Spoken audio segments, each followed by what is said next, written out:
Narito ang kwento ng pag-iibigan ni Camille Ann Miguel at Jovet Baldivino. Ating kilalanin ang naging huling nakarelasyon at dumamay kay Jovet noong panahong nagkasakit ito at humantong sa pagpanaw ng singer. Yan ang pag-uusapan natin sa videong ito. At bago tayo magpatuloy, huwag kalimutang i-like, share, subscribe, and click the notification bell for more updates and for more upcoming videos. Maraming salamat!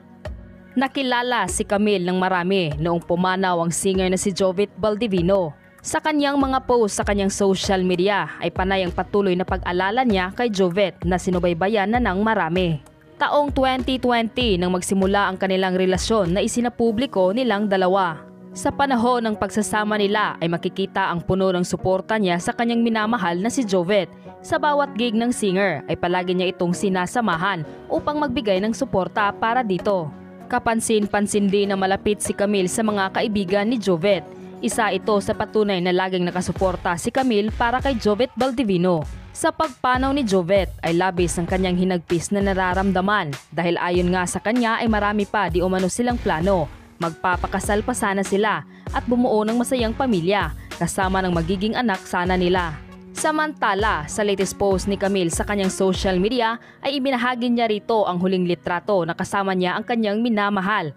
Ayon nga sa kanya ay namimiss niya na raw ito. Sobrang miss na kita, kaya dinamihan ko para ilalagay ko sa bawat gilid ng bahay. Para kadalingon ko, andun ka. Sticker mo naman para ilalagay ko sa sasakyan po natin. Love ko. Mahal na mahal po kita, love. Kahit na di maganda ang naging kinahahantungan ng kanilang relasyon dahil iniwan na siya nito sa kabilang buhay. Ngunit pinapangako naman ni Camille ay hindi di umano magbabago ang pagmamahal niya para rito. Patuloy niyang dadamayan ito kahit na raw ay nasa kabilang buhay na ito.